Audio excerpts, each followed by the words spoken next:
নমস্কার, আপনারা দেখছেন দ্য ইন্ডিপেন্ডেন্ট বেঙ্গল। আমি শিবম। ভিডিও বার্তায় ভারতের কাছে একটা ছোট্ট আবেদন, আর তারপরেই প্রধানমন্ত্রী নরেন্দ্র মোদীর এক মাস্টার স্ট্রোক, যেখানে আমেরিকান পণ্যের উপর ট্যাক্স ছাড় দিতে চলেছে ভারত সরকার। বিষয়টা যদি আপনারা লং টার্ম এফেক্টে ভাবেন, তাহলে দেখবেন এতে ভারত এবং আমেরিকার সম্পর্ক অন্তত ফেব্রুয়ারিতে নরেন্দ্র মোদী সফরের আগে এক নতুন দিশা কিন্তু দেখাতে শুরু করলো। এ খবর প্রকাশিত হয়েছে, যেখানে পরিষ্কারভাবে লেখা আছে, India reduce taxes on American bikes. অর্থাৎ আমেরিকা থেকে যে সকল মোটর ভেহিকেলস ভারতবর্ষে নিয়মিত আকারে আসে, তাদের বরাবরেরই অভিযোগ ছিল যে ভারত এইগুলোর উপর বিপুল পরিমাণে এক্সাইজ ডিউটি লাগায়। কাস্টমস রেট এত বেশি হয় যে এখানে এই ডিউটিগুলো মানে এই এই বাইকগুলো যখন বিক্রয় করা হয়, তখন দাম মাত্রাতিরিক্তভাবে বেড়ে যায়। তার জন্য ডোনাল্ড ট্রাম্প সরাসরিভাবে ভারতকে বলেছিলেন যে এই রেট যেন একটু কমানো হয়, এবং প্রধানমন্ত্রী নরেন্দ্র মোদী যেন এই বিষয়ে একটি তৎপরতা দেখান এবং সিরিয়াসলি যেন ভাবেন। আর এরপরেই প্রধানমন্ত্রী নরেন্দ্র মোদী নিঃসন্দেহে ডোনাল্ড ট্রাম্পের সঙ্গে বন্ধুত্ব রক্ষা করতে এক অভূতপূর্ব দিশা কিন্তু দেখালেন। আগে স্পেশালি যে আমেরিকান বাইক যেগুলো আসতো, যেমন হার্লে ডেভিনসন, এই হার্লে ডেভিসনের উপর আগে ট্যাক্স দেওয়া হতো 50 থেকে 35% কাছাকাছি। পরিবর্তিত কর ছাড়ে এটি দিতে হবে হার্লে ডেভিসনকে বর্তমানে 30 থেকে 25% কাছাকাছি। অর্থাৎ নিঃসন্দেহে ভারত এবং আমেরিকার বন্ধুত্বপূর্ণ সহাবস্থান আন্তর্জাতিক স্তরে ফের একবার কিন্তু প্রকাশ্যে চলে এলো। কিছুদিনের আগের একটি ভিডিও আমি আপনাদের দেখাতে চাই, যেখানে ডোনাল্ড ট্রাম্প কি বলেছে শুনুন। The biggest charger of all is India. India is a very big charger. We have a great relationship with India. I did, and with especially the leader, Modi. He's a great leader, great man. Really is a great man. He's brought it together. He's done a great job, but they probably charge as much. I mean, I think they probably charge more than, in many ways, China. But they do it with a smile, you know. They do it sort of a nicer charge. They tell her, thank you so much for purchasing from India. Harley Davidson came to the White House a long time ago during my second year. And I said, how's business? Good, good. What are the bad countries? Well, India is very tough, and they gave me some others. Why? Tariff. পরিষ্কারভাবে Donald Trump বললেন, India was a very big charger, great leader Narendra Modi, এবং he did the great job. অর্থাৎ নরেন্দ্র মোদী অত্যন্ত বড় মাপের নেতা, তিনি ভারতকে নিয়ে অত্যন্ত ভালো কাজ করেছেন। কিন্তু এটা ঠিক, হার্লে ডেভিসনের মতো কোম্পানি যখন ডোনাল্ড ট্রাম্পের সঙ্গে দেখা করতে গেছে, তখন তাকে বারবার করে রিকোয়েস্ট করেছে যে এই ইন্ডিয়াতে যখন তারা ইম্পোর্ট করছে, এই এই কর যেন মানে এই এক্সাইজ ডিউটি বা কাস্টম ডিউটি যেন ভারত সরকার একটু কমায়। ডোনাল্ড ট্রাম্পের প্রথম যে টার্ম, সেই প্রথম টার্মে গিয়ে নাকি এই ধরনের মোটর ভেহিকলস কোম্পানিগুলো দিনের পর দিন ডোনাল্ড ট্রাম্পকে আবদার করেছিলেন। আর কিছুদিন আগে ডোনাল্ড ট্রাম্প সরাসরি প্রেসিডেন্ট হয়ে এই ট্যারিফ নিয়ে যখন একটি বক্তৃতা দেয়, তখন ভারত সরকারকে এই পার্টিকুলার ইস্যুতে কিন্তু আলোকপাত করার একটা আবেদন জানায়। ভারত সরকার ডোনাল্ড ট্রাম্পের আবেদনকে কার্যত মান্যতা দিয়ে এই ধরনের ট্যাক্স কিন্তু এক ক্লাফে অনেকটাই কমিয়ে দিল। দেখুন, এক্ষেত্রে যেভাবে ভারত সরকার পুরো বিষয়টার সঙ্গে ডিল করেছে, তাও কিন্তু প্রশংসাযোগ্য। একে আর্ট অফ ডিল বলে। অর্থাৎ প্রধানমন্ত্রী নরেন্দ্র মোদী যখন ফেব্রুয়ারি মাসে আমেরিকায় ডোনাল্ড ট্রাম্পের সঙ্গে মিটিং করবেন, তখন ডোনাল্ড ট্রাম্প কোনোভাবেই যেন না ভাবেন এই আমেরিকা সরকার যেভাবে ট্যারিফ লাগাচ্ছে একের পর এক দেশ, তাতে ভীত সন্ত্রস্ত হয়ে নরেন্দ্র মোদী বা ভারত সরকার এই ধরনের পদক্ষেপ নিয়েছে। অর্থাৎ এই নেগোশিয়েট করার কিন্তু একটা রাস্তা ভারত সরকারের পক্ষ থেকে খুলে রাখা হয়েছে। কারণ আগে যে সকল ভেহিকেলসগুলোর উপর প্রায় 40 থেকে 50% ট্যাক্স দিতে হতো, তা কিন্তু কমিয়ে শূন্য করা হয়নি, তা কমিয়ে 25 থেকে 30% করা হয়েছে। ফলে ভারত সরকারও চায় আমেরিকা যেন আরো একবার অনুরোধ করে। এর ফলে কি হবে, ভারত এবং আমেরিকার মধ্যে বিভিন্ন ইস্যুতে যে নেগোশিয়েট করার কাজকর্ম, তা কিন্তু ভবিষ্যতে আরো বেটার একটা জায়গায় চলে যেতে পারে। মনে রাখবেন, প্রধানমন্ত্রী নরেন্দ্র মোদীর অন্তত ডোনাল্ড ট্রাম্পের ক্ষমতায় আসার পর এই প্রথম কোনো হাই ভোল্টেজ সফরে আমেরিকায় একটা মিটিং হতে চলেছে, যা আন্তর্জাতিক মহলকেও কিন্তু কার্যত নাড়িয়ে দিয়েছে। এবং ডোনাল্ড ট্রাম্পের প্রেসিডেন্ট হওয়ার পর এটা কিন্তু কোনো আন্তর্জাতিক নেতার সঙ্গে প্রথমবারের জন্য মিটিং। ডোনাল্ড ট্রাম্প ক্ষমতায় আসার আগে আমেরিকান ফার্স্ট একটি পলিসি নিয়েছিলেন। এই পলিসি অনুযায়ী তিনি বিশ্বের একাধিক দেশের ব্যবসাজাত দ্রব্যের উপর ট্যারিফ লাগানো শুরু করেন। আপনি যদি কিছুদিন আগে দেখবেন, তাহলে দেখবেন মেক্সিকের উপর 25% ট্যারিফ লাগিয়েছে আমেরিকা, কানাডার উপর 25% ট্যারিফ লাগিয়েছে। এমনকি চায়নার মতো দেশের উপরও 10% ট্যারিফ কিন্তু আমেরিকা অলরেডি লাগিয়ে দিয়েছে। এতে কিন্তু সেই দেশগুলোর ইকোনমিক্যাল স্ট্রাকচার ভীষণ মাত্রা এফেক্টেড হবে। ভারত সরকারের একাধিক বিশেষজ্ঞরা বিভিন্ন সময় ভাবতে শুরু করেছিলেন এবার হয়তো ভারতের একটা সম্ভাবনা আছে। মাথায় রাখতে হবে ভারত সরকার কিন্তু বিশ্বের বিভিন্ন দেশে তার নিজস্ব বিক্রয়জাত দ্রব্য এক্সপোর্ট করে না। যে সকল দেশে তার নিজস্ব দেশে মানে নিজস্ব প্রোডাক্ট ব্যবসা করার অপরচুনিটি আছে তার মধ্যে আমেরিকা কিন্তু অত্যন্ত গুরুত্বপূর্ণ একটা দেশ। তাই ভারত সরকার এক্ষেত্রে ডিপ্লোম্যাসি যদি ভাবেন তাহলে দেখবেন আমেরিকার সঙ্গে বন্ধুত্ব এই মুহূর্তে অত্যন্ত ক্রুশিয়াল। কারণ আমেরিকার সঙ্গে বন্ধুত্ব ইম্পোর্ট এক্সপোর্ট এবং মানে সামগ্রিক ট্রেডের উপরও ভারতের ইকোনমিও কিন্তু কোথাও গিয়ে একটা ডিপেন্ড করে আছে। ফলে এক্ষেত্রে যদি ডোনাল্ড ট্রাম্প প্রশাসন 5% মানে ট্যারিফও এই ইন্ডিয়ান প্রোডাক্টের উপর লাগিয়ে দিত তাহলে কিন্তু একটু বিপজ্জনক একটা জায়গায় পৌঁছে যেত ভারতের অর্থনীতি। আর ঠিক সেখান থেকে মোদি যেভাবে ডোনাল্ড ট্রাম্পের এই আবেদনে সাড়া দিলেন তা কিন্তু নিঃসন্দেহে এই মুহূর্তে দাঁড়িয়ে অন্তত মাস্টার স্ট্রোক। পাশাপাশি চায়নাও এই পুরো প্রক্রিয়াটাই কিন্তু ভিক্টিমাইজড হচ্ছেন। সবচেয়ে বেশি হয়তো ভিক্টিমাইজড হচ্ছেন কানাডা।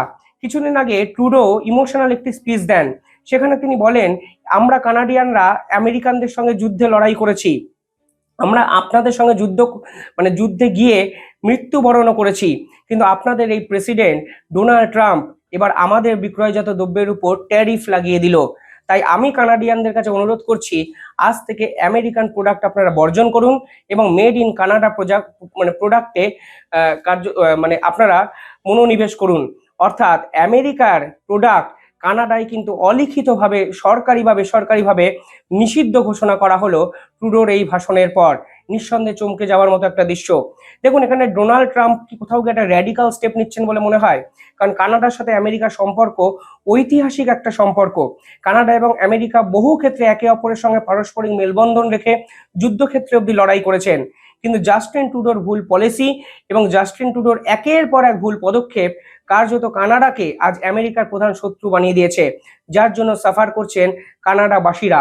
এই ট্রুডো কিন্তু দিনের পর দিন নরেন্দ্র মোদী, জয়শঙ্কর এবং ভারত সরকারকে বিভিন্ন ইস্যুতে কাঠগড়ায় তুলেছিলেন আন্তর্জাতিক মহলে, কিন্তু অবশেষে ট্রাম্প এবং মোদির কাছে মাথা নত করে পদত্যাগ করতে বাধ্য হয়েছিলেন জাস্টিন ট্রুডো।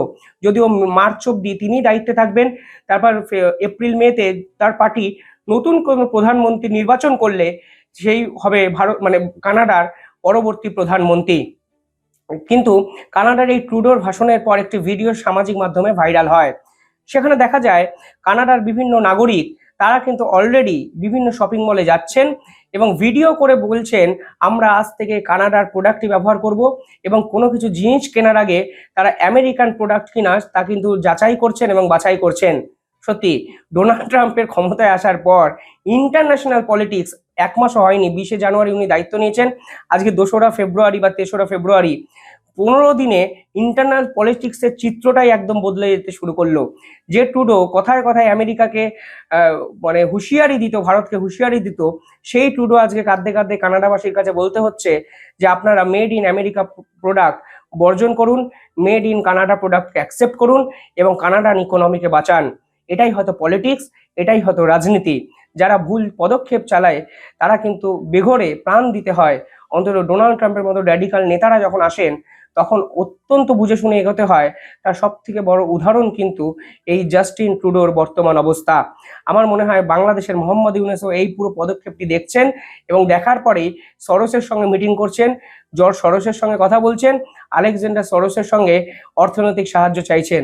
আমি সত্যিই জানি না জাস্টিন ট্রুডোর থেকেও ভয়ানক অবস্থা এই বাংলাদেশের হবে কিনা, কারণ এই ট্যারিফ যদি মোহাম্মদ ইউনূসের বাংলাদেশের উপর 10% যদি বাংলাদেশের এই সরকারের উপর ডোনাল্ড ট্রাম্প লাগান তাহলে বাংলাদেশের অর্থনীতি এক নিমিষে সম্পূর্ণ ধ্বংস হয়ে যেতে পারে। মনে রাখবেন তথ্য এবং তত্ত্বর কথা অলওয়েজ গুরুত্ব দেবেন। বাংলাদেশের জিডিপি সম্পূর্ণভাবে ডিপেন্ড করছে বস্ত্র শিল্পের উপর। পরবর্তীকালে আজকে আরো একটা খবর প্রকাশ হয়েছে, যেখানে জয়শঙ্কর যেরকম প্রতিশ্রুতি দিয়েছিলেন ঠিক সেরকম ভাবেই 18,000 অনুপ্রবেশকারীকে ভারতবর্ষ কিন্তু ফিরিয়ে নিচ্ছে। মনে রাখবেন শুধুমাত্র ডোনাল্ড ট্রাম্পের সঙ্গে নরেন্দ্র মোদীর ভালো সম্পর্কের জন্যই এই 18,000 ভারতবাসীকে ফেরানোর জন্য কোনো টাকা খরচ করতে হলো না ভারত সরকারকে। যে খবর প্রকাশিত হয়েছে সেখানে দেখা যাচ্ছে ইউএস যে ট্রান্সপোর্ট এয়ারক্রাফট আছে মিলিটারির C-17, সেই এয়ারক্রাফটে করে 18,000 ভারতবাসীকে ভারতবর্ষে পাঠানোর একটা পরিকল্পনা ডোনাল্ড ট্রাম্প প্রশাসন করেছে এবং সেই প্লেন অলরেডি আমেরিকা থেকে চলে এসছে, ভারতে হয়তো কিছুক্ষণ পরেই ল্যান্ড করবে। ভারতে ল্যান্ড করার পর অনেক মিডিয়া, অনেক ছবি, অনেক প্রচার হয়তো আন্তর্জাতিক মহলে করবে, কিন্তু বিশ্বাস করুন অনুপ্রবেশকারী কিন্তু সরকারের উপর ডিপেন্ড করে না। একটা দেশ থেকে যদি অন্য দেশে কেউ যেতে চায় ইল্লিগাল ওয়েতে, তাহলে কিন্তু এটা সম্পূর্ণভাবে ইন্ডিভিজুয়াল একটা ডিসিশন, তা কিন্তু ভারত সরকার ইতিমধ্যে ক্ল্যারিফাই করে দিয়েছে। কিন্তু আসল ইস্যুটা হলো এই অনুপ্রবেশকারী ইস্যু কিভাবে ভারত সরকার ডিল করছে। মানে ভারত তো বলতেই পারতো আমি ফিরিয়ে নেব না, কিন্তু ভারত সরকার কিন্তু এক্ষেত্রে এই সমস্যাটাকে অ্যাড্রেস করেছে এবং ভারত সরকার কিন্তু এই ইল্লিগাল ইমিগ্রেন্টসকে নিজের দেশে ফিরিয়ে নিয়েছে। দেখুন চায়নাও বলেছে আমরা কিন্তু ফিরিয়ে নিতে রাজি আছি, কিন্তু একটাই শর্ত, যারা চায়নার মেনল্যান্ডে থাকবেন তাদেরকে আমরা ফিরিয়ে নেব।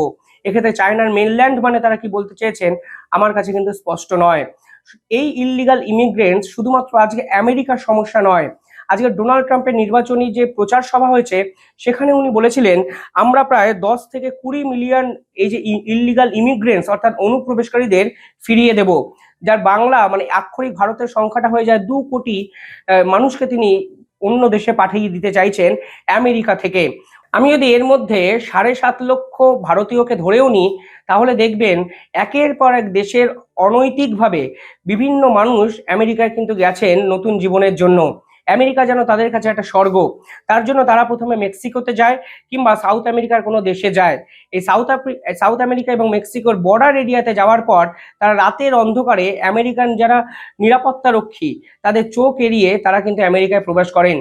কিছুদিন আগে আমেরিকা প্রশাসনের পক্ষ থেকে আরেকটি ভিডিও দেওয়া হয়, যেখানে তারা বলেন বর্ডারে অসংখ্য অনুপ্রবেশকারীকে হাতে নাতে পাকড়াও করেছে আমেরিকার এজেন্সি।